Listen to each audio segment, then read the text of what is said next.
Avanzando. Ya, a ver, son las 7:01 de la noche. Si todos me escuchan, vamos a empezar entonces. A ver, esta clase es sobre el manejo del paciente politraumatizado. Para los que no me conocen, soy la doctora Lucía García, médico intensivista del Hospital Rebagliati. Y bueno, también así como ustedes, formada en la Universidad Ricardo Palma. Y el día de hoy vamos a hablar sobre cómo ha evolucionado un poco el manejo del paciente politrauma a través de los años, a través de los protocolos, pero sobre todo a partir del concepto que ustedes ya han manejado desde la clase número 1, que fue el ABCD.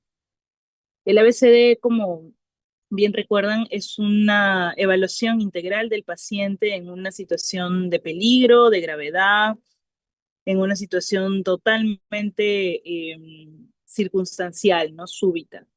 Y entonces donde estamos nosotros haciendo una valoración tanto de la historia, de cómo se desarrolla este evento, como del examen físico del paciente para poder darle un manejo oportuno, adecuado y sobre todo, digamos, prever daños secundarios. ¿Ok? En el manejo del paciente politraumatizado, muchas veces nos vamos a ver ante situaciones que de pronto son totalmente inesperadas, ¿no? Como lo son los accidentes. A la cabeza, los accidentes de tránsito que son, digamos, la principal causa de muerte en países como Estados Unidos u otros países de Europa. Entonces, es muy importante que ustedes tomen en cuenta que como médicos que van a ser ya dentro de menos de 2 años, estén ustedes preparados para afrontar una situación como las que pueden ver en la imagen y de la cual no estamos exentos ninguno de nosotros, ¿no? Independientemente de la especialidad que vayamos a seguir. El tema con la atención del paciente politraumatizado es poder determinar cuál de los pacientes o cuál de los afectados tiene, digamos, la suficiente gravedad como para ser atendido de forma prioritaria y en un centro especializado. Y es así como las imágenes que ustedes ven, probablemente las dos primeras o las dos, digamos, la primera de arriba y la imagen de abajo de la base, son imágenes que están orientadas a la atención de los pacientes politraumatizados en la escena del accidente, ¿no? Y es allí donde nosotros tenemos un primer acercamiento con el paciente, donde debemos pues categorizar. Y luego vamos a llegar a la imagen número 2 o la imagen que está en la parte superior derecha, que ya viene a ser un poco ya del traslado o de la llegada del paciente desde la escena inicial hasta un centro donde haya la capacidad de atenderlo adecuadamente. Todo esto o toda la presentación en realidad está basada en la guía de la TLS, que es una guía que se va renovando cada 5 años más o menos aproximadamente, y habla sobre el Advanced Trauma Life Support, que es básicamente lo que uno debe hacer en un contexto de politraumatizados, ¿no? Pero para eso y para tanto que menciono los conceptos y tal, debemos poder diferenciar que en un accidente van a haber dos tipos de personas, ¿ok? Afectadas. Unos van a ser politraumatizados o van a ser personas con politraumatismo y los otros van a ser pacientes policontusos. La diferencia es, creo, bastante evidente, ¿no? En el politraumatismo, por ejemplo, la persona afectada tiene al menos dos o más órganos comprometidos o más de un sistema, digamos, derivado de este accidente y en el cual al menos una de estas lesiones condiciona un riesgo de vida, ¿ok? O sea, hay un alto índice de mortalidad en el paciente con politraumatismo, que en cristiano es una persona que ha sufrido un accidente eh, y que tiene dos o más órganos comprometidos y ello condiciona entonces riesgo de muerte eh, o que disminuya su riesgo vital. ¿Ok? Muy diferente al policontuso, que también puede ser una persona involucrada en el mismo evento, pero este paciente puede presentar varias lesiones que pueden haber ocurrido también de manera simultánea, ¿no? Quiere decir que te puedes haber golpeado, puedes haber tenido un esguince, puedes tener de pronto una fractura de muñeca o una contusión cerebral de pronto, ¿no? pero que no te ha hecho perder para nada la conciencia. Y entonces, cada una de estas lesiones que se generan con un solo impacto, digamos, o con un solo evento, van a tener una evolución independiente. Cada cual va a evolucionar en el tiempo entre ellas, digamos, ¿no? No siempre va a evolucionar igual en el tiempo un esguince que una contusión cerebral o una fractura de costilla que un golpe, digamos, en las extremidades, ¿ok? Cada quien evoluciona de manera independiente, pero todas se han dado en el mismo contexto. Y lo más importante es que en el paciente policontuso, ninguna de estas que estoy mencionando, ninguna de estas lesiones condiciona un riesgo para la vida del paciente. ¿Ok? Entonces creo que queda muy claro. El politraumatizado es aquel paciente cuyas lesiones condicionan riesgo de muerte y en el policontuso puede tener una o más lesiones simultáneas y que van a evolucionar independiente, pero ninguna condiciona un riesgo de vida. ¿Ok?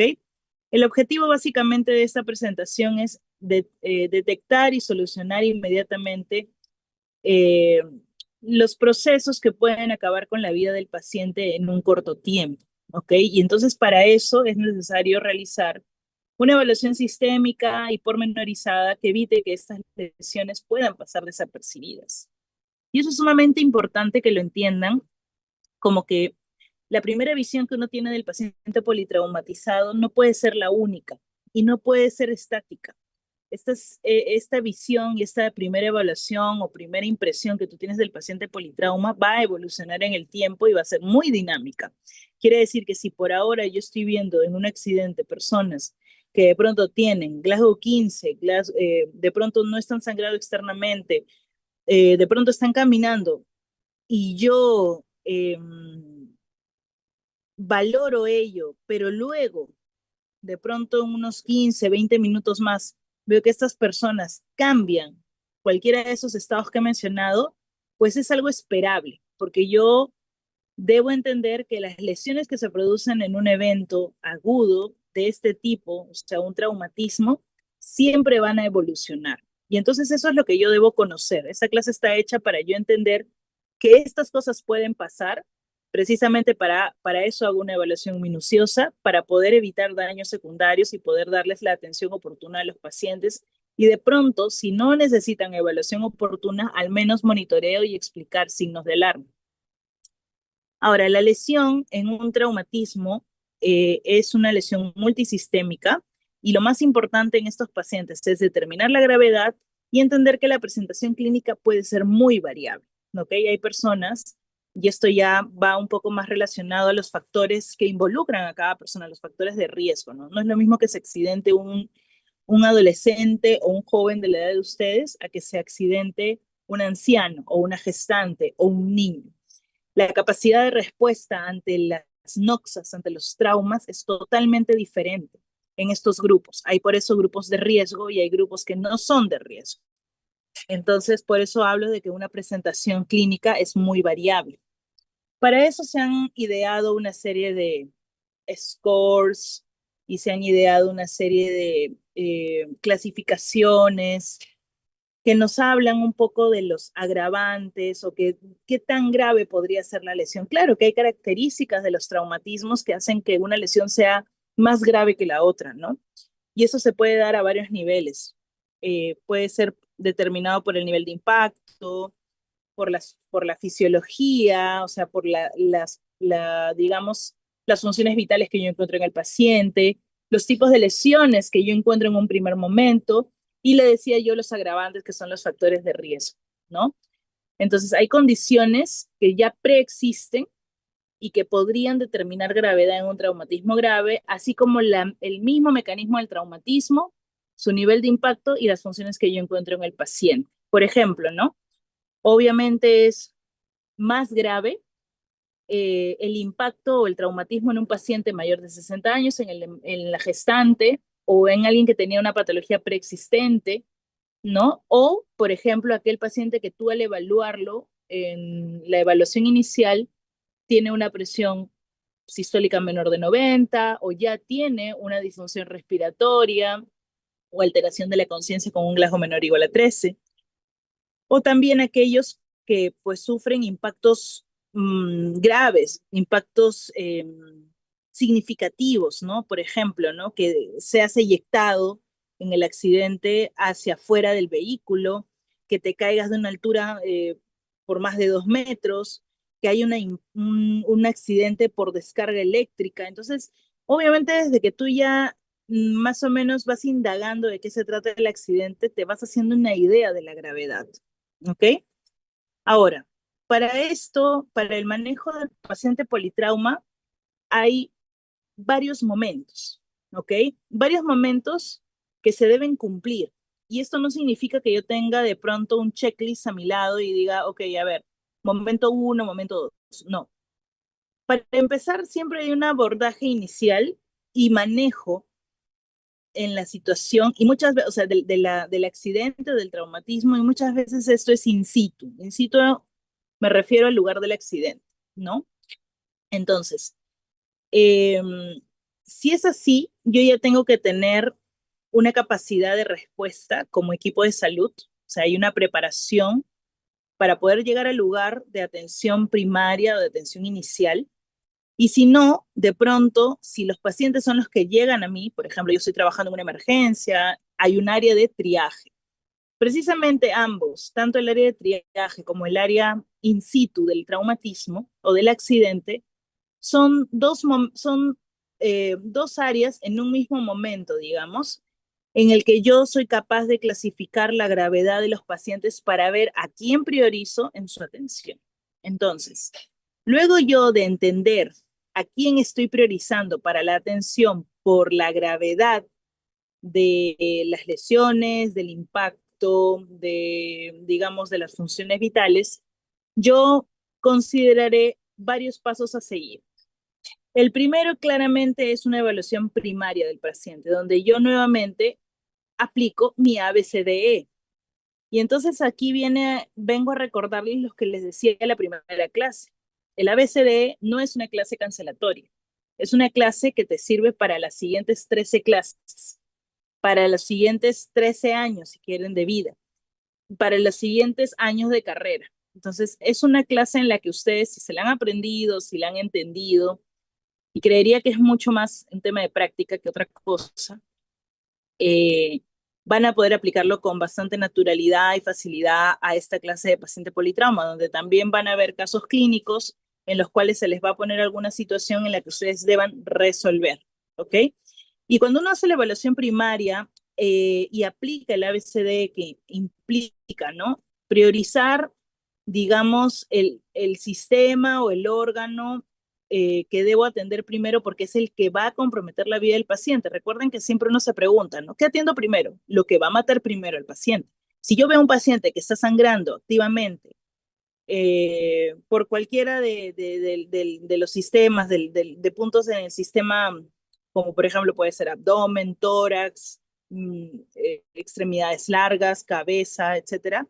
Entonces yo, por ejemplo, debo aplicar primero mi criterio de priorizar esa atención, como me lo dice el ABCDE, pero además ya entiendo que debo generar una respuesta y a esta respuesta se le llama resucitación inmediata.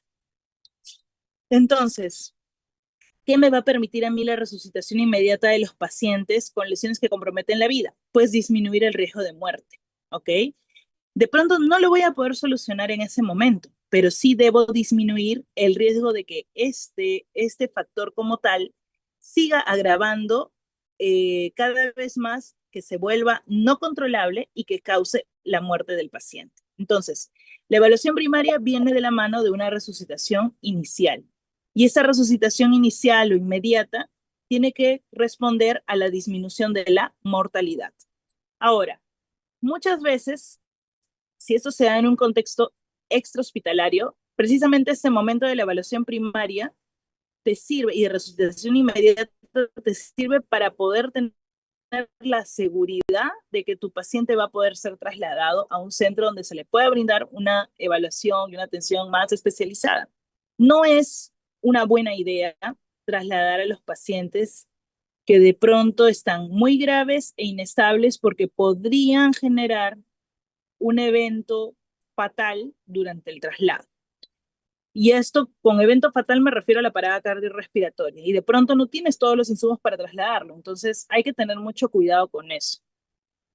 Eh, lo ideal, por ejemplo, es tratar de asegurar, como lo dice el ABCDE, la circulación, la vía aérea permeable, una respiración, oxigenación adecuada, como bed breathing, y de pronto la letra D y la letra E van a quedar para un segundo momento, ¿verdad? Porque muchas veces esta exposición del paciente y digamos, evaluación neurológica que tenemos que hacer como parte del ABCDE pueden quedar para el momento en el que el paciente ya esté rodeado en un ambiente de los especialistas, de los equipos, etcétera. Pero básicamente para el traslado les diría que la prioridad siempre es CBA, ¿ok? Ahora, una vez que yo consigo trasladar al paciente, siempre hay una evaluación secundaria, se le llama, o también podríamos llamarle reevaluación, ¿ok? Y esta evaluación que hago nuevamente de mi paciente implica lo que les explicaba al inicio, que las lesiones que yo puedo haber observado tanto en el primer momento de la atención o triaje, en la evaluación primaria, resucitación inmediata, pueden haber cambiado o evolucionado en la reevaluación o evaluación secundaria. ¿Qué quiere decir?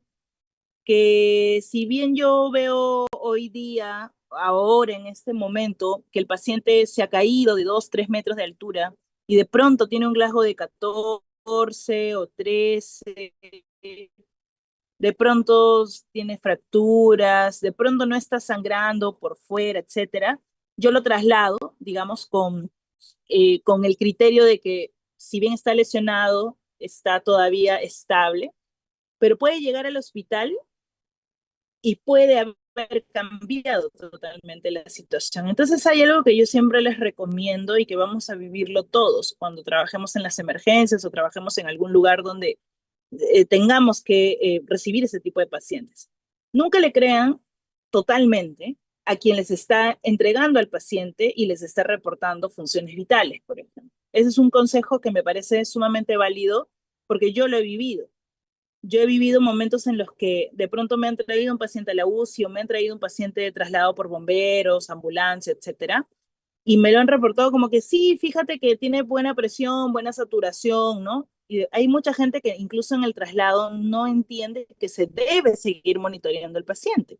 Mínimo una frecuencia cardíaca y un saturómetro que te permita entender que tiene vitalidad y tiene funciones. Y muchas veces, si yo, por ejemplo, fuera confiada en la información que me brindan, que sería lo ideal, ¿no? Sería ideal que todos nos comportemos como verdaderos profesionales y no omitamos información, pero muchas veces ese paciente que te lo reportan sumamente tranquilo, estable, compensado, tú le tomas las funciones nuevamente y es otra la historia. Entonces, por eso las evaluaciones, más allá de que se llamen primaria, secundaria, reevaluación, tienen que quedar en el concepto de ustedes como que debe ser reevaluado de forma dinámica. Ahora, ¿qué cantidad de tiempo? Eso lo determina el que está atendiendo al paciente, de acuerdo a la gravedad, de acuerdo a tus recursos, de acuerdo a tu capacidad de personal de atender a los pacientes y de acuerdo a la cantidad de pacientes que lleguen, ¿no? O sea, estamos hablando de pronto que estás en una guardia con 1 o 2 pacientes y de pronto tienes la capacidad de reevaluarlos cada 15 minutos. Pero no siempre va a ser así. Van a haber momentos en los que vas a tener 15 pacientes y no a todos los vas a poder priorizar. ¿Ok? Entonces, precisamente hay que hacer eso, priorizar por gravedad. Ahora, eh, es muy importante que también se entienda que la resucitación inmediata, por ejemplo, ¿no? Yo identifico una lesión, aplico un tratamiento como parte de resucitación inmediata, que por ejemplo podría ser, ¿no? Yo identifico que el paciente está sangrando, yo identifico que hago la hemostasia en el sangrado externo, supongamos que hay un sangrado externo, hago una hemostasia, mido funciones vitales, tengo una presión sumamente baja y tengo que trasladarlo. Para eso de pronto puedo aplicar una medida que mejore un poco la perfusión porque he perdido volemia. Lo ideal en este paciente que ha perdido sangre es yo reponerle sangre, pero si estoy en un contexto extrahospitalario, esto no va a ser posible sino hasta que llegue a un centro especial. Entonces, lo que yo puedo hacer es tratar de reponer la volemia para mejorar el gasto cardíaco en ese momento y eso lo voy a hacer a través de la solución salina. Entonces, ¿yo puedo reponer solución salina para intentar reponer volemia? Sí, puedo intentar de esa forma tratar de compensar a mi paciente para poder tener una presión un poco más óptima para el traslado, o sea, sin dejar de entender que esta no es la solución absoluta, pero me permite el traslado del paciente. Eso que yo hago de administrar cloruro de sodio, por ejemplo, es una medida de resucitación inmediata. Y entonces toda medida de resucitación inmediata tiene que tener un control, ¿ok? No es un tema de que, ya, bueno, yo identifiqué presión baja, le pasé cloruro y de ahí, bueno, que ya llega el centro. No, yo durante el camino debo reevaluar a mi paciente, debo volver a valorar mis funciones vitales, debo valorar mi Glasgow, debo valorar si sigue sangrando externamente, digamos, lo que yo pueda controlar, si necesita más oxígeno, si tiene una convulsión o no la tiene, etcétera. Entonces, es una reevaluación constante del paciente politrauma porque da muchas sorpresas, ¿ya? Y obviamente ya cuando llega al centro como tal, existe la etapa del monitoreo y la post-resucitación, digamos, que es esto que yo les vengo diciendo que se puede hacer durante el traslado o ya durante la estancia en el centro especializado, y las constantes reevaluaciones. Y las constantes reevaluaciones se deben dar hasta que yo pueda trasladar a mi paciente a la unidad de cuidados definitivos, que puede ser una unidad de cuidados intensivos, que es lo ideal para el manejo del politrauma, o podría pasar que este paciente tiene que ir a sala de operaciones. Entonces, hasta ese momento que yo lo deje en la puerta de sala de operaciones y se lo entregue al anestesiólogo y al cirujano, yo tengo que haber reevaluado y asegurado que mi paciente llegue en las mejores condiciones, por más que las cosas hayan sido catastróficas, a este momento de operación o de cirugía. ¿Ok? Entonces, tanto el abordaje primario y secundario hay que repetirlos, ¿ok? Y se repiten y se reevalúa para poder identificar cambios que requieran una nueva intervención o una nueva medida de resucitación, ¿ok? A medida que yo voy identificando los problemas que podrían aumentar o agravar o perjudicar a mi paciente y llevarlo a la mortalidad, entonces cuanto más minucioso sea yo y más identifique lesiones, obviamente voy a poder actuar de forma más oportuna y mejorar su supervivencia. ¿Ok? Yo les hablaba de varios momentos. Ya prácticamente los hemos repasado todos, pero vamos a definir algunas cosas muy rápido. El momento número uno que les hablaba yo de la preparación habla de dos fases. Una fase prehospitalaria, ¿ok? Donde yo evalúo en un primer momento el ABCD de mi paciente y obviamente en base a ello yo tengo que clasificar, priorizar su atención, decir, ese paciente tiene lesiones leves, tiene lesiones medias o medianamente graves o graves, ¿no? O también podría encontrarme en el contexto de que el paciente está fallecido ya en el momento del traumatismo. Todo eso yo lo debo saber clasificar. Y esta primera visión del traumatismo, del accidente y de los pacientes que están involucrados, debe ser en el mínimo tiempo requerido. Quiere decir que todo lo que estamos hablando y todo lo que estamos mencionando siempre va a ser tiempo dependiente. A menos tiempo yo invierta haciendo esto, y no quiere decir que lo esté haciendo mal, pero sí debo ser efectiva, rápida, tratar de priorizar detalles, mucho más va a ser su supervivencia, ¿ok? Y luego esto me va a permitir entonces pasar a la fase hospitalaria. Ahora, hay algunos algoritmos que nos ayudan a entender, por ejemplo, ¿no? En un primer momento el triaje, cuáles de los pacientes están más graves, qué signos son más de alarma que otros. Y entonces esto me puede llevar a tomar decisiones mucho más meditadas de a dónde trasladar a mis pacientes, ¿no? Supongamos que hay un accidente en la carretera central, vienen los equipos de ambulancia y la idea de ellos al llegar es clasificar por gravedad a los pacientes. ¿Para qué? Para entender hacia dónde vamos a ir. Si yo tengo 5 ambulancias y yo le voy a decir a la ambulancia 1, ok, tú te vas al Rebagliati, tú te vas a Casimiro Ulloa, tú te vas a la clínica Ricardo Palma, etcétera, etcétera, y tú te llevas a los leves a la posta más cercana. ¿Me dejo entender? O sea, la capacidad de decidir cuál es la gravedad de los pacientes, cuántos graves tengo, cuántos leves tengo, etcétera, es precisamente para yo poder identificar las instituciones que van a poder recibir estos pacientes y van a poder resolver sus problemas, o al menos tener la capacidad de el monitoreo en unidades de cuidados intensivos, por ejemplo. Entonces, yo no voy a llevar pues a la mayoría de pacientes con lesiones leves o medianas a un hospital nivel 4, nivel 3 que tenga unidad de cuidados intensivos, sala de operaciones, porque de pronto no lo van a necesitar. De pronto necesitan monitoreo, sí, hospitalizaciones, sí, pero de pronto a los que voy a priorizar para llevar a ese tipo de hospitales, obviamente será a los que ameritan por el tipo de lesión grave que tengan. Y entonces estos cuadros que yo les presento acá, ustedes los pueden revisar, no es necesario que se los aprendan de memoria, por favor, solamente es para hacer un poco más dinámica la exposición. Precisamente hablan de esos detalles, ¿no? ¿Qué aspectos clínicos, porque aquí todo es clínico, me determinaría a mí la gravedad del paciente? Obviamente siempre la cabeza, el estado de conciencia afectado con un Glasgow menor o igual a 13 es un signo de alarma. Una presión arterial sistólica menor de 90 es un signo de alarma y la frecuencia respiratoria aumentada o muy, muy disminuida también es un gran signo de alarma. Obviamente con estos hallazgos o estas descripciones, yo debería entender que este paciente, por ejemplo, debe ser transportado a un centro que maneje politraumatizados, ¿no? Ahora, si no tiene ninguno, pues puedo de pronto hasta hacerlo esperar en la escena hasta que venga un traslado menor, a llevarlo a instituciones donde no estén especializados en tratamientos de politraumas. ¿Y esto qué es?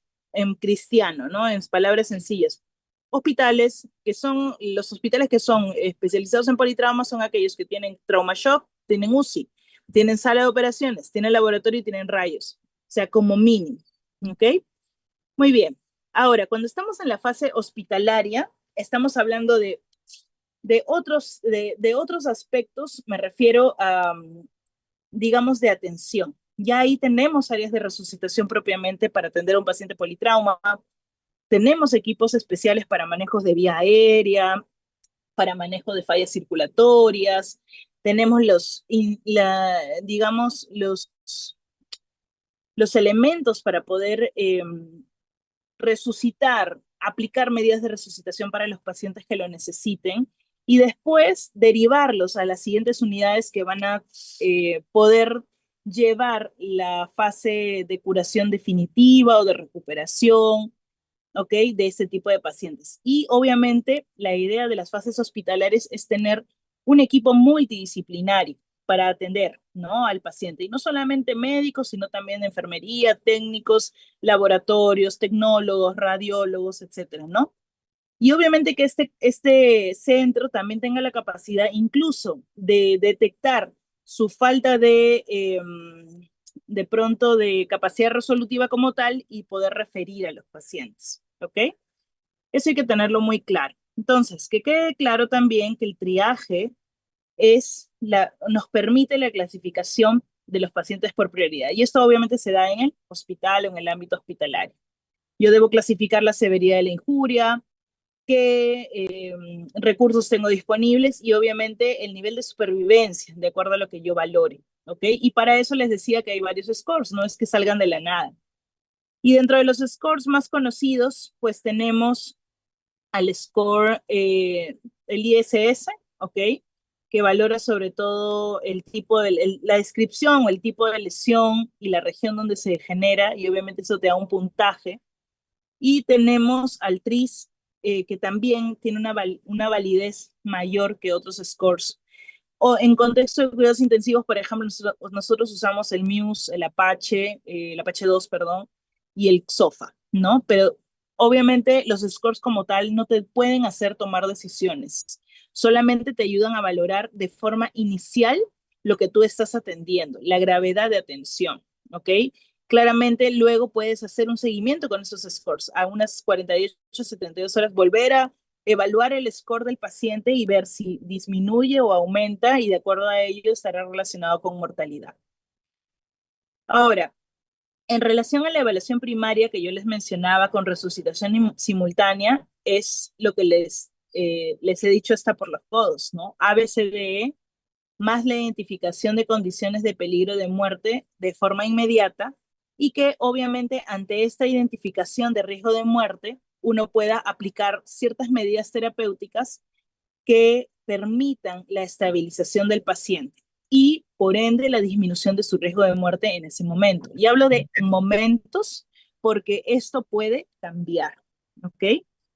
Y aquí un poco el recuerdo de lo que hemos hablado en ABCDE. El ABCDE habla de vía aérea permeable, hay que restringir el movimiento cervical vertebral, porque de todas maneras recuerden que si bien a veces conocemos el mecanismo del accidente, en el 60% de los casos no lo conocemos. Y entonces ese tipo de pacientes donde tú no sabes qué tipo de accidente o traumatismo han sufrido, uno tiene que asegurar conservar la funcionabilidad de todos los sistemas. Y en ello está implícito evitar que las lesiones que se han producido a nivel vertebral puedan ocasionar daño secundario con lesión medular y generar un daño a largo plazo del paciente. Entonces, todo paciente politraumatizado tiene que sí o sí tener un collarín que inmovilice el movimiento cervical. ¿Ok? Ahora, la respiración, ventilación, la circulación, controles de hemorragia, estado neurológico y exposición, control externo de los pacientes es parte de lo que habíamos hablado del ABCD. Y esto debería hacerse rápido, como les digo, ¿no? O sea, cuanto más rápido te entrenes para identificar lesiones que generen mortalidad en tu paciente y apliques medidas de resucitación, más beneficiado va a estar tu paciente. Idealmente, incluso la guía te dice que hay una regla de los 10 segundos, ¿no? Para ver si el paciente, por ejemplo, te responde, si tiene pulso y si tiene respiración. Y eso es también algo que vamos a abordar en la última clase casi del ciclo, que es RCP, ¿no? Entonces, el tratamiento, y lo voy a repetir hasta el cansancio, es por prioridad.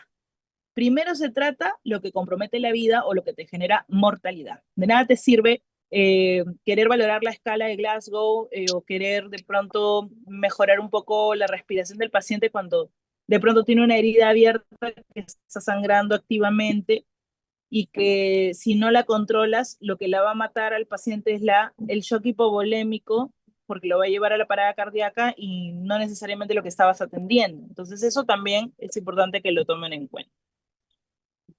Aquí repito un poco lo que en la clase van a tener que ustedes aplicar para el manejo de los casos clínicos, ¿no? Se les plantea el caso clínico, yo les pongo un caso con el maniquí y les digo, bueno, a ver, yo te lo entrego y tú qué harías. ¿Qué es lo primero que haces? Tú ponte en el contexto de que eres un médico de emergencia, un médico de trauma shock, estabas tomando tu café tranquilo y de pronto te dicen, doctor, está llegando un trauma, un politrauma. Entonces aplicas por prioridad tu ABCDE. Y recuerden que estas medidas de ABCDE no son en orden, son en prioridad de atención. ¿Y pueden ser simultáneas? Sí.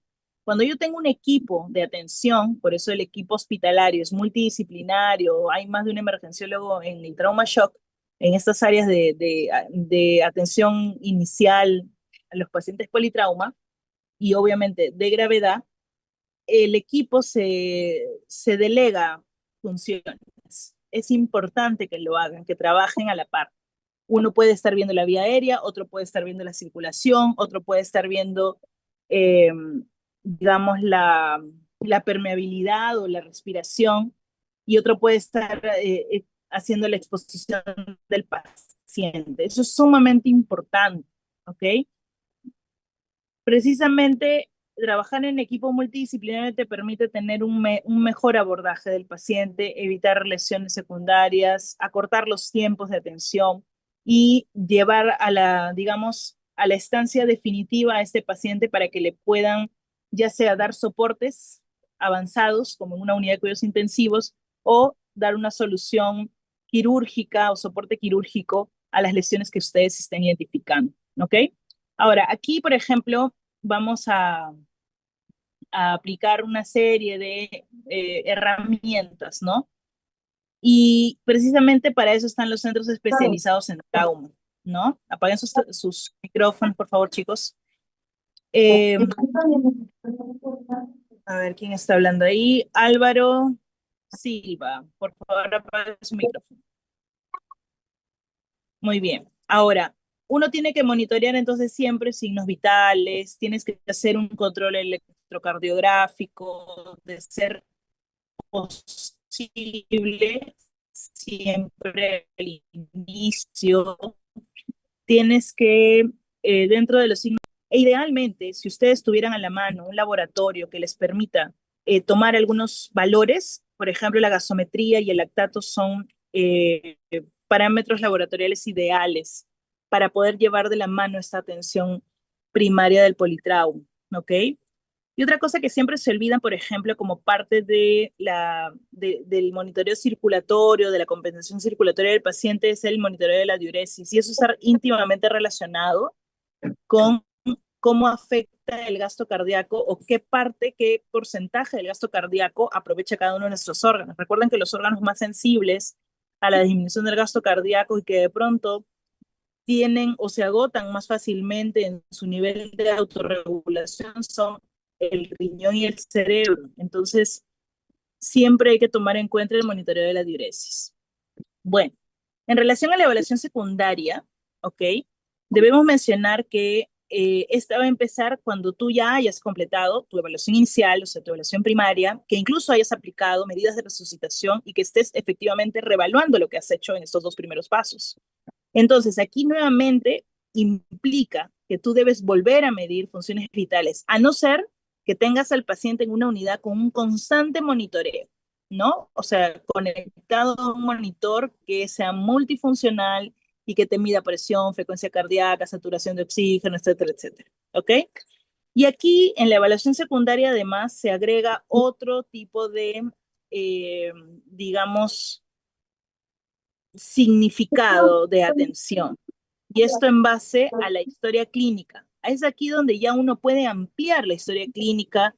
Ya tú no estás en una situación de pronto en la que no conoces absolutamente nada del paciente. Si ya lo has examinado, has tratado de identificar y priorizar lo que lo puede matar para poder aplicar medidas de resucitación inicial y estás tratando de compensarlo.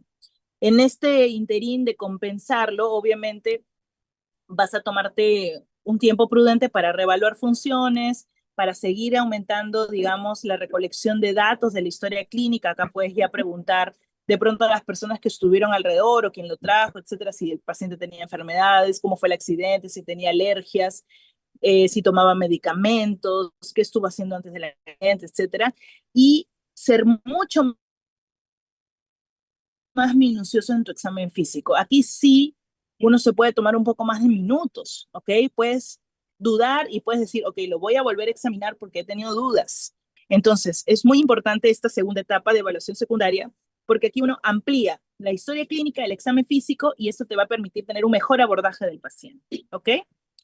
Ahora, las reevaluaciones subsiguientes implican que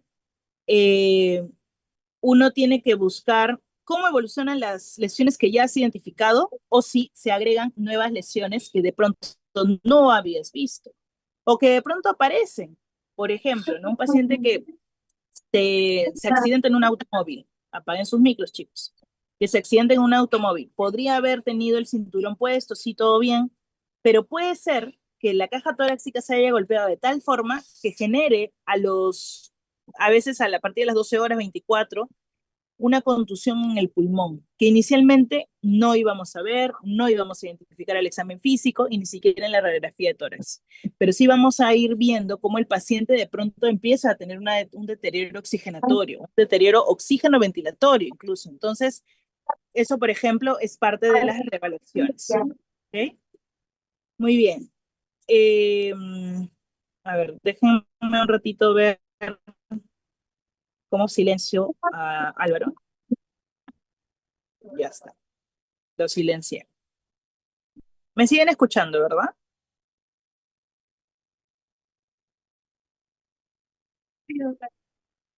¿Me escuchan ahí? Sí, ya. Perfecto. Y otra de las cosas que uno no debe olvidar, ya más allá, ya estamos en un tiempo posterior a la resucitación inicial, obviamente no perdemos, digamos, la capacidad de identificar nuevas lesiones o lesiones que estén evolucionando, pero aquí también hay que priorizar que el paciente de pronto sí va a empezar a mejorar un poco el estado de sensorio de acuerdo a las maniobras que tú apliques, Y entonces aquí va a haber manifestación de dolor. Siempre hay dolor en el politrauma. Recuerden que son pacientes que están golpeados, contusos, con fracturas, etcétera, ¿no? Entonces, una vez que el paciente tiene unas funciones un poco más estables, apliquemos los medicamentos necesarios para el alivio del dolor. Que, ojo, yo lo digo de esta forma porque recuerden que los efectos de los medicamentos que manejan dolor o analgésicos también pueden generar una variación en las funciones vitales, sobre todo a nivel de la presión arterial. Entonces, muchos son depresores de presión. Entonces, tengan mucho cuidado con eso. No es por eso que no se aplica en una primera instancia cuando yo ni siquiera evalúo al paciente, no sé cuáles son sus funciones, etcétera. ¿Ok? Y obviamente priorizar siempre la oxigenación, la presión arterial, con objetivos claros que vamos a ir conversando, y la diuresis horaria, que debo monitorear por lo menos que sea 0.5 mililitros kilogramo. ¿Ok? Y ya luego vienen los cuidados definitivos. Los cuidados definitivos se hacen en un área de cuidados intensivos o se pueden hacer referidos a otra institución de mayor capacidad resolutiva.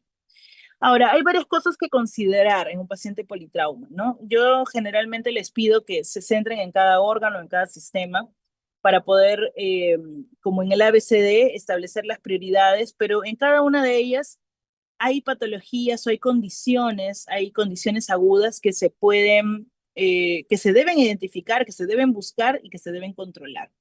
En el caso neurológico, por ejemplo, en la evaluación neurológica en el trauma, luego ya de la estabilización cardiopulmonar, claro está, porque eso es lo que te puede generar mortalidad en un primer momento, hay que valorar bien la escala de coma de Glasgow. Por eso les pido que se la aprendan de memoria. Ahora, hay una clasificación que incluso te habla de una escala modificada, ¿no? O sea, para del Glasgow en el traumatismo, pero me bastaría con que ustedes sepan cuál es la escala de coma de Glasgow y eso lo podamos identificar.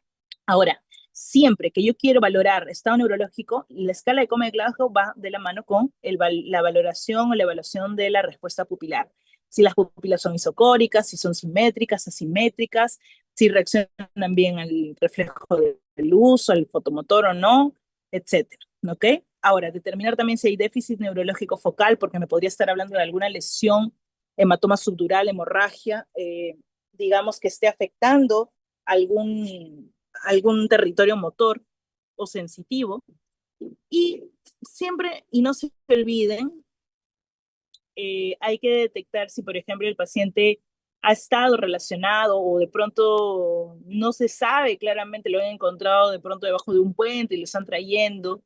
Siempre tratar de pensar que podría estar intoxicado, ya sea por alcohol o drogas, o también siempre les pido que en un examen neurológico inicial piensen en la glucosa, ya que es que como tal puede tener dos extremos, la hipoglicemia y la hiperglicemia, de las cuales la hipoglicemia es la que te mata, ¿no? La que te genera lesiones cerebrales permanentes. Entonces siempre miden glicemia como parte de su evaluación neurológica. Y obviamente identificar, pues, en estos casos, siempre el paciente que ha sufrido un politraumatismo siempre es más propenso a sufrir trauma cerebral severo que genere herniación uncal y muerte. Y entonces es por eso que yo les pido que evalúen sí o sí la escala de coma de Glasgow y la respuesta pupilar, porque ya nos van a dar una idea de signos de hipertensión endocraniana. Ahora, la evaluación y el manejo de la injuria cerebral traumática, ¿no? Tiene como objetivo, o sea, lo que yo he hecho en la diapositiva anterior, que es identificar, evaluar inicialmente al paciente con daño neurológico, la idea es que esto permita revertir alguna situación, debo hacerlo. Ahora, para esto uno tiene que mantener siempre la perfusión cerebral. Para esta medida uno tiene capacidad de corregir o de compensar varias cosas. Primero, mantener la normovolemia, evitar la hipovolemia. Si sé que ha sangrado, si sé que ha perdido volemia, ya sea por otro tipo de pérdida, ¿okay? Que no sea hemorrágica, debo asegurar fluidos endovenosos, al menos hasta que llegue el momento en que le dé una corrección definitiva. Evitar la hipoglicemia, evitar la hiperglicemia también. El monitoreo de sodio es importante en un paciente politrauma con injuria cerebral, porque esto se asocia generalmente a la progresión del edema cerebral y está directamente relacionado con la hipertensión endocraniana. Y cuando ya esté yo en una unidad de mayor monitoreo, debo tratar de que los valores, por ejemplo, de CO2 estén en normocapnia, porque recuerden que la variación tanto del CO2, ya sea para hipercapnia como hipocapnia, tienen un impacto en los vasos sanguíneos, en la irrigación cerebral, y entonces esto puede ser muy perjudicial para sus pacientes con injuria cerebral. No les digo que lo vayan a hacer ustedes, porque de pronto eso se hace en una unidad de cuidados intensivos, pero ustedes deben tener en cuenta que pueden haber muchos daños secundarios tras una lesión que aparentemente no era nada grave. Esto va a ir evolucionando. Es por eso que tienen que ir evaluando clínicamente al paciente e idealmente cuando esté más estable, también obtener una imagen para poder confirmar sus sospechas clínicas. Entonces, eh, cuando ustedes estén ante un paciente que clínicamente, por ejemplo, ¿no? sospechan de hipertensión endocraniana, ustedes tienen que tratar, primero, si están en un contexto extrahospitalario, tratar de trasladar a este paciente lo más compensado posible, digamos, con las medidas de resucitación inicial a un centro que tenga la capacidad de explorar esta injuria, ¿ok? Claro, ustedes se van a ir de pronto al Serum o van a estar en lugares un poquito más inhóspitos y de pronto eso no va a ser posible hasta de pronto días después. Entonces también tienen que adoptar una posición en la que entiendan que hay una lesión secundaria que se puede establecer para que puedan explicárselo a las familias y hacerles entender de alguna manera el pronóstico. Eso también es importante. No siempre vamos a tener las herramientas a la mano, pero es muy importante que ustedes lo entiendan para determinar el pronóstico del paciente, ¿ok? Y eso también es parte de la prioridad de atención de estos pacientes. Por ejemplo, si tienes varios en un centro de salud donde de pronto estás muy lejos de los centros especializados de atención, pues obviamente, teniendo estos conocimientos, tú priorizas a quién debes trasladar primero, quién va a recibir esta atención primero en el centro especializado, si por ejemplo solo tienes una movilidad, ¿ok? Ahora, este algoritmo que viene aquí, por ejemplo, es también un poco de lo que les explicaba al inicio, ¿no? De cómo clasificamos y cómo trasladamos al paciente eventualmente a un centro de mayor capacidad resolutiva, ¿ok? Y esto mucho en base a la identificación de los signos clínicos, es decir, escala de coma de Glasgow, respuesta pupilar y no se olviden siempre de tomar la glucosa. Ahora, recuerden ustedes que el traumatismo encefalocraniano se puede clasificar, ¿no? En leve, moderado, severo, esto es de acuerdo a la escala de Coma de Glasgow, siempre el diagnóstico se basa en la sospecha clínica, la confirmación finalmente puede ser radiológica. Ahora, más allá de eso, aquí les pongo, por ejemplo, les expongo un cuadro en el cual mencionan una serie de lesiones que se pueden suscitar después de un traumatismo de mediana a mayor magnitud, ¿no? El paciente que tiene una injuria cerebral no simplemente es aquel que yo estoy diciendo que se ha golpeado la cabeza y que, bueno, de pronto le va a doler. No, que puede haber generado lesiones internas, intracraneales, claro que sí. Extracraneales también, puede haber fracturas de cráneo, como también puede haber hematomas subdurales, contusión cerebral, conmociones, hematoma epidural o daños axonales difusos incluso. Entonces son cosas que de pronto no van a poder valorar en un primer momento y si no, esto se va a ir dando conforme pasen las siguientes reevaluaciones. ¿Ok? Pero hay un concepto entonces que necesito que ustedes recuerden, que de pronto siempre tengan en cuenta, como es la hipertensión endocraniana. Y la hipertensión endocraniana se describe como una presión intracraniana mayor de 15 milímetros de mercurio, y obviamente eso está determinado por los tres elementos que conforman el cráneo, en este caso, ¿no? O sea, el cráneo acoge o tiene como elementos intracraneales al parénquima cerebral, al volumen sanguíneo y al volumen del líquido cefalorraquídeo. Cuando hay algo que afecta el volumen de cualquiera de estos tres elementos y el cuerpo no es capaz de poder compensar ese aumento de la presión, pues o se instala la hipertensión endocraniana que te lleva a daño cerebral. Y entonces es solamente esta fórmula para recordar que que la presión de perfusión cerebral está dada o determinada por la presión arterial media menos la presión intracraneal. Entonces, ¿qué quiere decir? Que si yo tengo una presión intracraneal incrementada, ¿ok? Porque hay hipertensión endocraniana, yo debería asegurarme para una buena perfusión cerebral que mi presión arterial media, por ejemplo, sea óptima. Yo no puedo tener una presión intracraneal aumentada, o sea, hipertensión endocraniana, y darme el lujo de que el paciente esté hipotenso, porque la perfusión cerebral va a ser muy mínima y esto va a generar un daño más permanente. Ahora, ¿y por qué, doctora, se dan todas estas cosas de las lesiones permanentes o las lesiones secundarias, ¿no? Precisamente porque el principio básico de la vida es que somos organismos que tienen una capacidad de respuesta. En la hipertensión endocraniana tenemos un paciente que, si bien sufre un traumatismo, tiene una capacidad de respuesta inicial que se le llama fase de compensación. Es donde, de alguna manera, como hay tres elementos, por ejemplo, ¿no? Si yo tuviese un paciente que tiene una hemorragia intraparenquimal, probablemente va a haber una acción secundaria, una respuesta secundaria para compensar esa hipertensión endocraniana a nivel de vasos sanguíneos, o sea, volemia, y a nivel de líquido cefalorraquídeo. Van a tratar de disminuir esa producción en volumen para poder compensar el aumento de la presión. Entonces, de alguna manera, esto permite la compensación de la presión intracraneal total.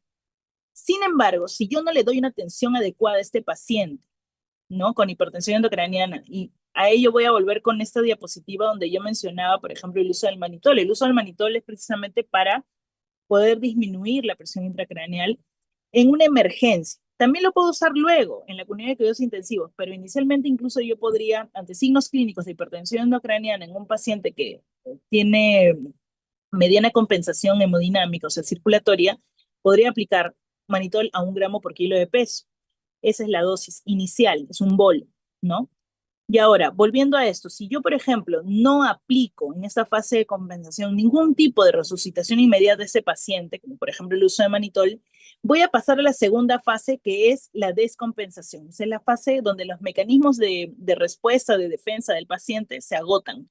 Y obviamente falla todo. Ahí fallan los mecanismos de adaptación, la presión intracraneal se incrementa, y ante una hipertensión endocraniana establecida y sin capacidad de respuesta o disminución, pues voy a generar edema cerebral, complicaciones y la probable muerte del paciente. ¿Ok? Entonces, tomen en cuenta que todos, en todo nivel, tenemos un circuito, una capacidad de autorregulación del flujo cerebral. ¿Ok? Ahora, el tratamiento. Prevenir la lesión secundaria es el principal objetivo de tratar la hipertensión endocraniana. Eso quiere decir que debo aplicar medidas de neuroprotección. ¿Qué quiere decir medidas de neuroprotección? Pues tratar de que el cerebro, que está, digamos, inmerso en una presión incrementada, primero, bajar la presión. Esto puede ser con tratamiento médico, puede ser con manitol, por ejemplo. Y otro de los aspectos, o muchos de los aspectos, es que si este paciente, por ejemplo, no tiene la capacidad por el edema cerebral y hipertensión endocraniana de controlar su centro respiratorio, cardiorrespiratorio, tendría que intubarlo, tendría que programar el ventilador en un modo en el que el CO2 sea normocapnia, en el que el sodio, por ejemplo, no se eleve demasiado porque me va a generar más edema cerebral. Entonces, también tengo que controlar las funciones vitales, normotensión, normovolemia, glucosa normal. Entonces, son todos esos objetivos juntos los que a mí me hablan de neuroprotección. Y en este caso, como hay una gran inflamación por la hipertensión endocraniana, tendría que sedar al paciente, ¿verdad? Ahora, obviamente este tipo de paciente tiene que ingresar a la unidad de cuidados intensivos, tiene que usar, de pronto tengo que valorar con el equipo multidisciplinario si es que su patología es quirúrgica o no, ¿ya? Y si no es quirúrgica, pues darle el tratamiento médico adecuado para su neuroprotección. Y como les decía, ¿no? A la par no es solamente trabajar con el cerebro, sino trabajar la protección de la vía aérea, mantener una correcta hemodinamia o circulación, se le llama a la presión arterial media, control del dolor, agitación, inmovilizar fracturas y obviamente transporte del paciente a un hospital con capacidad resolutiva de manejo de trauma craneal. ¿Ok? Eso es básicamente. Ahora, la evaluación, por ejemplo, a nivel circulatorio, también tiene una condición clave que hay que controlar, que es el shock. El shock se define como un contexto en el que ha habido pérdida de volemia, ya sea hemorrágica o no hemorrágica, y esto genera una disminución de la perfusión tisular que te lleva finalmente a la hipoxemia y a la falla orgánica. Y entonces, ¿Cómo yo entiendo o sé que el paciente está en shock? Pues por hallazgos clínicos tengo que hacer una buena historia clínica, examen clínico exhaustivo, buscar signos clínicos de shock y obviamente determinar la causa y ajustar el tratamiento es clave para poder revertir el shock. Dentro de los politraumatizados, la causa más frecuente de shock circulatorio es la hemorragia, ¿no? Los sangrados. Entonces, dentro de ello debo buscar los signos tempranos de shock, como por ejemplo, ¿no? Yo no voy a esperar que el shock ya esté hipotenso para decir que es shock. Hay signos tempranos como la taquicardia, la vasoconstricción cutánea, que vendría a ser la frialdad o el llenado capilar prolongado. Esas son tres cosas claves que siempre pregunto también y que me interesa que ustedes entiendan, ¿no? Yo no voy a esperar a atender el shock cuando recién ve hipotensión. Y si no está hipotenso, pero está taquicárdico, frialdad distal y tiene llenado capilar prolongado, pues tengo que actuar como si estuviera manejando shock, ¿ok? Bien, la presión arterial sistólica recién va a caer cuando existe el 30% de la pérdida sanguínea y eso está clasificado aquí. Y eso sí lo tomo en el examen, este cuadro, por ejemplo. Siempre lo tomo en el examen porque me parece sumamente importante que ustedes entiendan cuándo realmente, de qué pérdida sanguínea yo voy a encontrar ciertos signos clínicos, ¿ok? Entonces, para esto yo tengo obviamente que no solamente hacer un buen seguimiento clínico, sino también hacer un seguimiento seriado de la hemoglobina, el hematocrito, el lactato, el monitoreo hemodinámico, etcétera, ¿no? Muy bien, ahora, la idea no es retrasar la resucitación. Siempre hay que identificar los signos de shock para yo poder dar la resucitación más oportuna.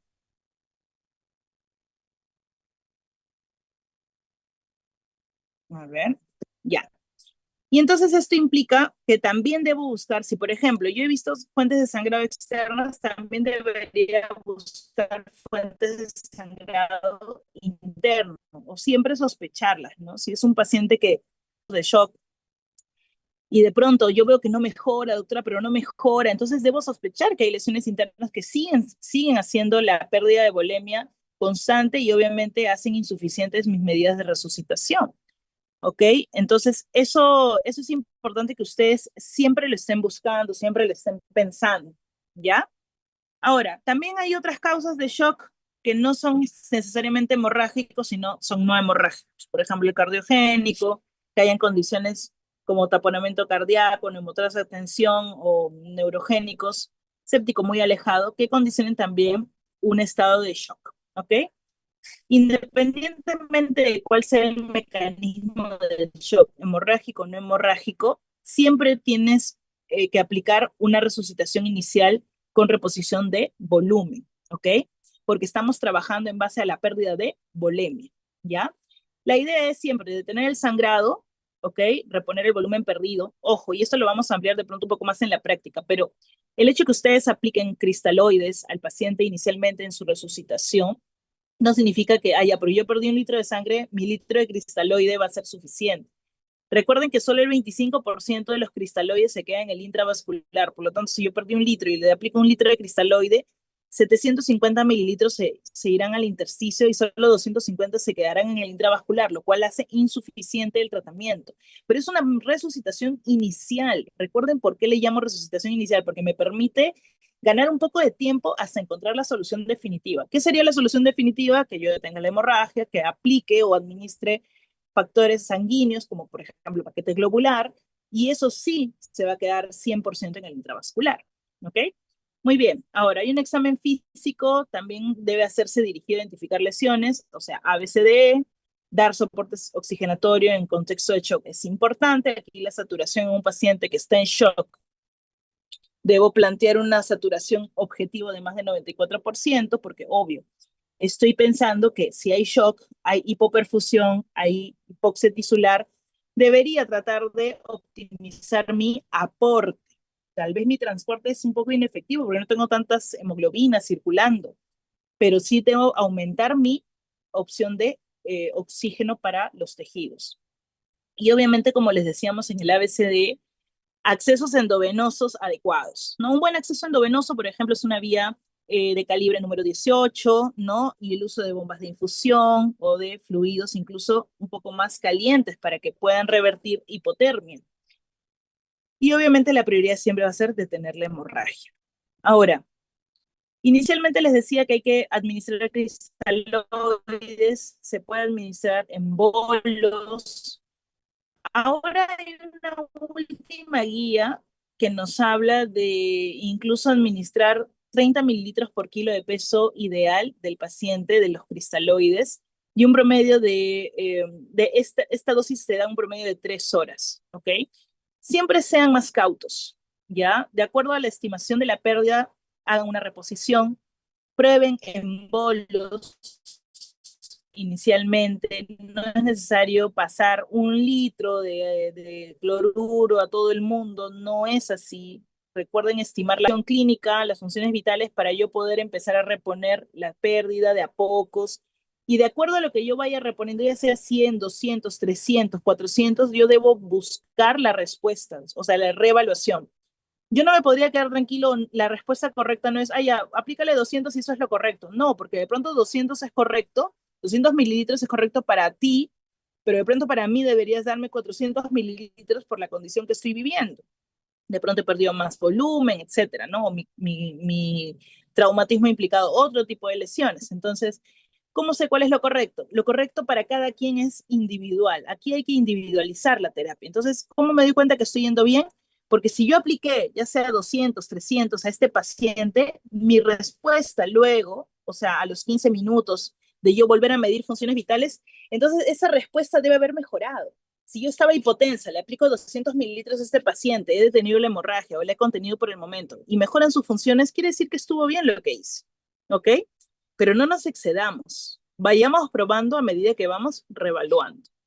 Hay que buscar signos de sangrado de hipoperfusión, reposición persistente no corrige el problema del sangrado en sí, recuerden eso, pero el aumento de la presión arterial debe también ser algo controlado. Por eso les digo que vayan de a pocos, porque otros de pronto me dirían, no, bueno, entonces aumentamos un montón de presión. No, aquí la idea es que la presión debe mantener un nivel controlado para que no haya, por ejemplo, aumento de la presión de sangrado, porque podría aumentar el daño, ¿ok? Y aquí hablamos del concepto que está en este cuadro rosado de hipotensión permisiva. La hipotensión permisiva te habla de una presión arterial media entre 50 y 60 milímetros de mercurio, con la capacidad de poder controlar precisamente las presiones de sangrado, ¿ok? Ahora, hay que priorizar en estos casos de shock, por ejemplo, ¿no? El tratamiento debe ser inmediato, se debe detener los sangrados, se debe hacer el monitoreo, evitar la hipotermia, porque esto va a llevar a la tríada de la muerte, que es coagulopatía con acidosis metabólica, ¿ok? Y obviamente eso no favorece para nada el shock, ¿ya? Sonda urinaria para poder valorar la diuresis, o sea, perfusión renal, sonda digestiva para descomprimir la cámara gástrica, es importante, ¿ok? Muy bien.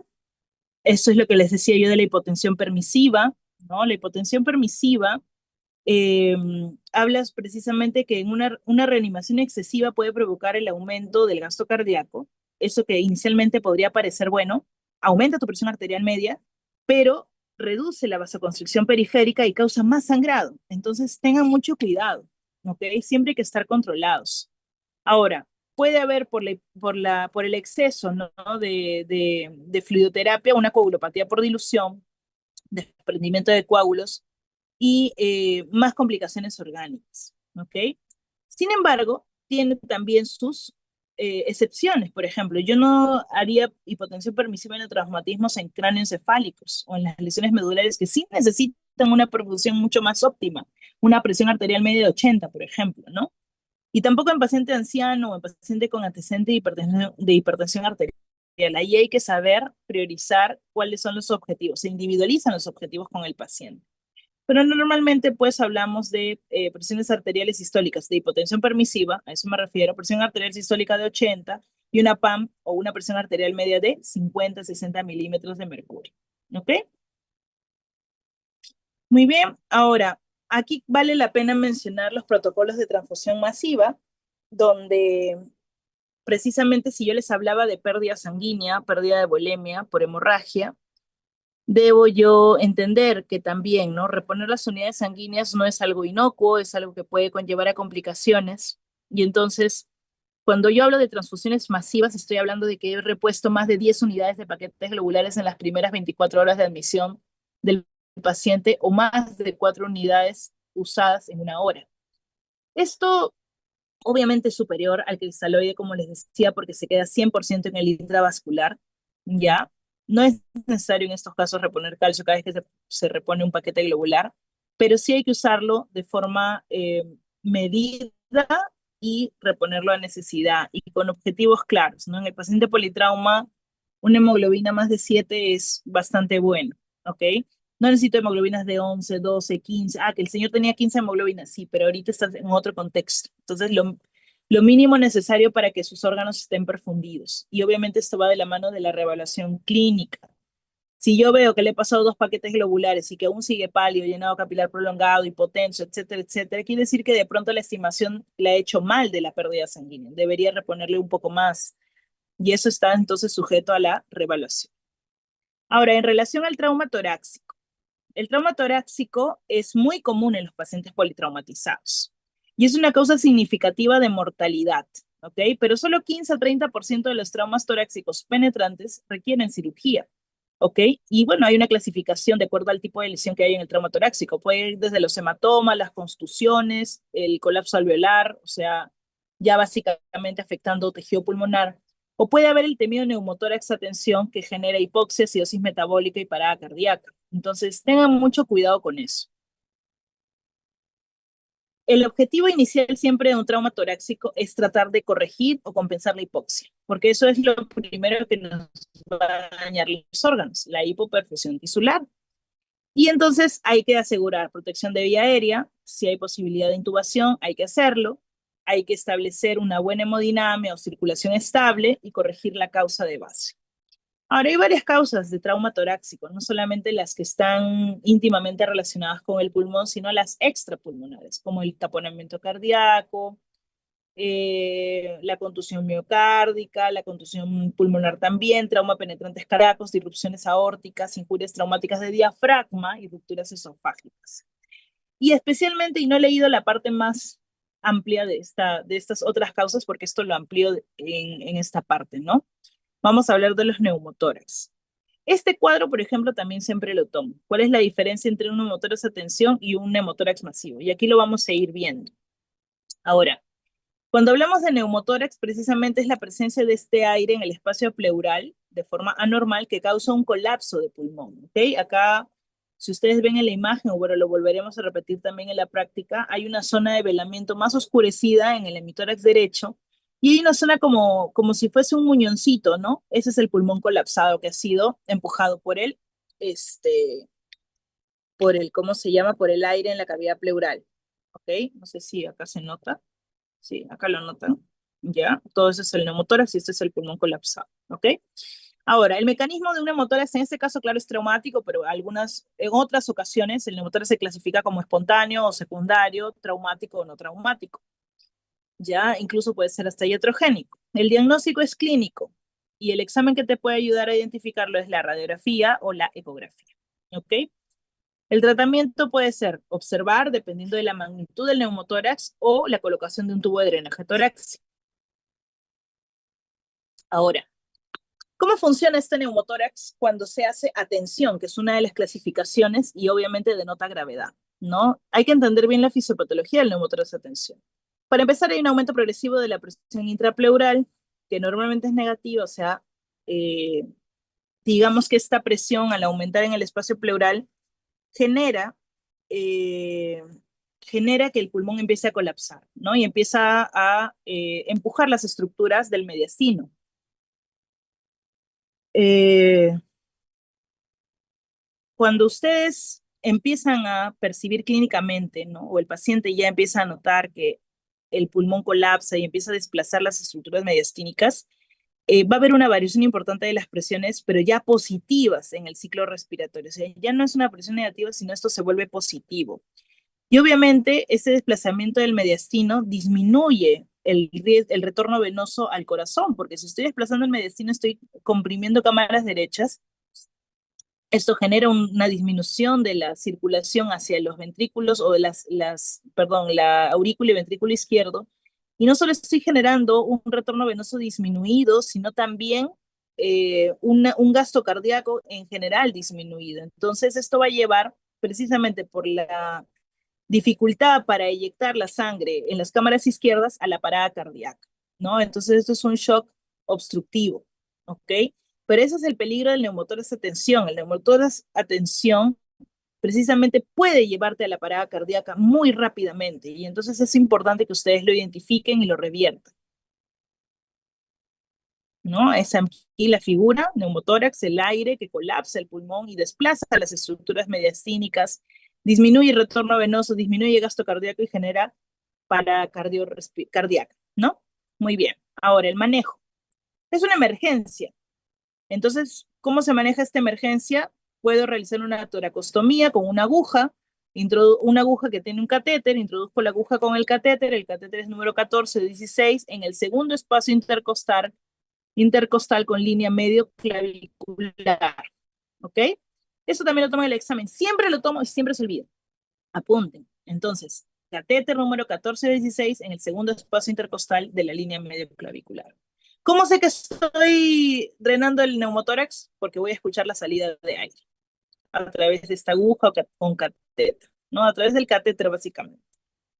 Entonces, sí es importante descomprimir la cavidad, ¿ok? Y ya luego, atendiendo la emergencia, podré colocar de pronto un tubo de drenaje torácico con mayor calma. La oxigenoterapia es base en este tipo de tratamiento también.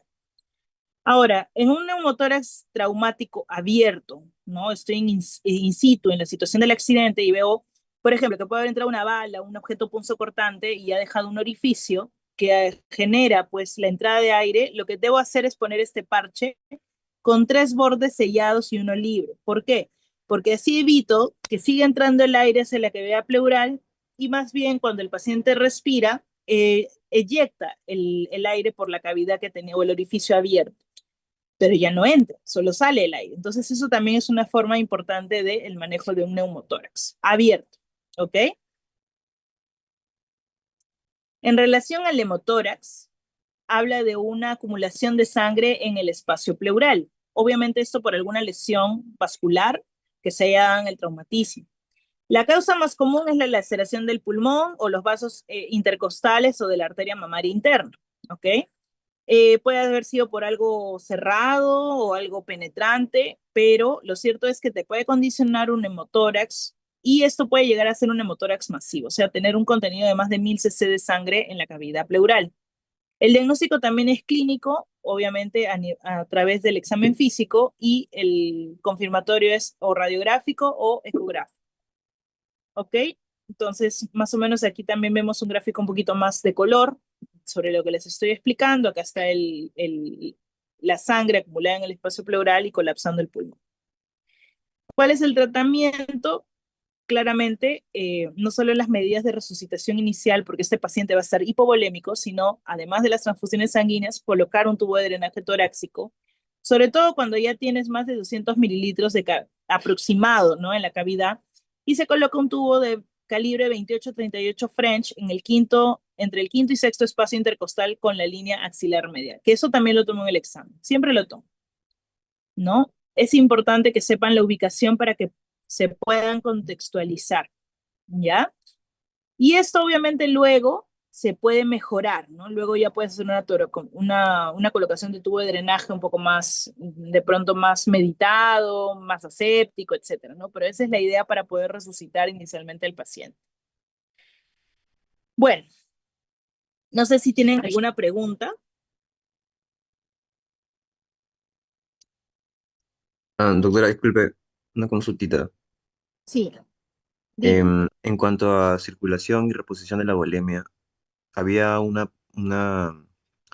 sugerencia que nos dio el doctor sobre utilizar ácido tranexámico. ¿Eso es anterior a la reposición de paquetes globulares o de cristaloides? ¿En qué momento se utilizaría? Mira, generalmente el elemento que tengas inicialmente a la mano se usa, ¿ok?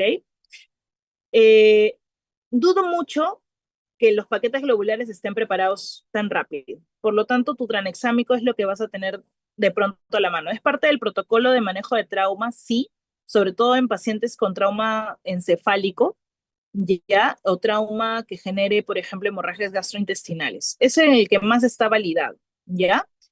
Pero a lo que voy es, probablemente el medicamento como tal lo tengas más a la mano que el paquete globular que tiene una preparación. Y ojo, lo ideal son 20, 30 minutos, pero a veces llega en una hora. No siempre vas a tener incluso banco de sangre en tu centro hospitalario. Entonces te diría que ácido tranexámico lo puedes aplicar en un primer momento, incluso en la resucitación inicial.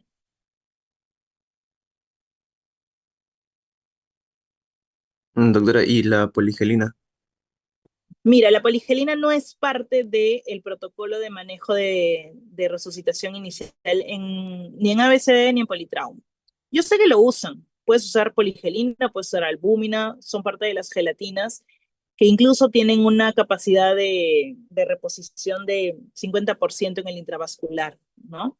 Sin embargo, no es lo más adecuado porque también tienen elementos como electrolitos diferentes al cloruro de sodio que podrían empeorar algunas situaciones que tú no puedes controlar inicialmente.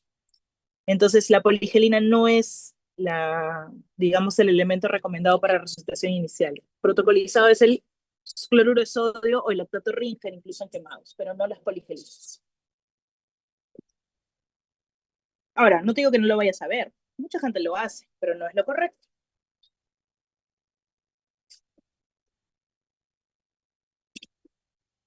Gracias, doctora. ¿Listo? ¿Alguna otra pregunta, chicos?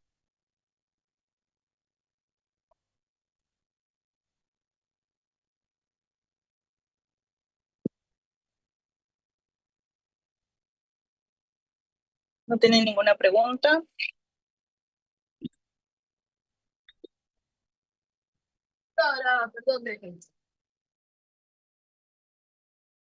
¿Alguna otra pregunta, chicos?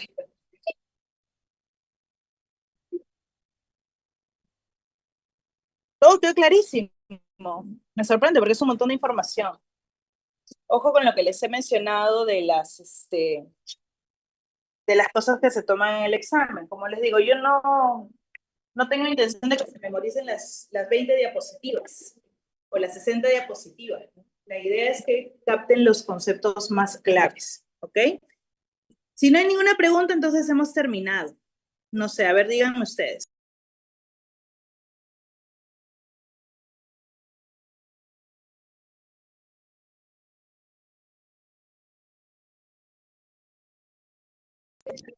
Muy bien, chicos, entonces terminamos. Muchas gracias, ya les voy a pasar la grabación y bueno, obviamente eso se tiene que ampliar mucho más en la práctica, ¿ok? Saludos, cuídense.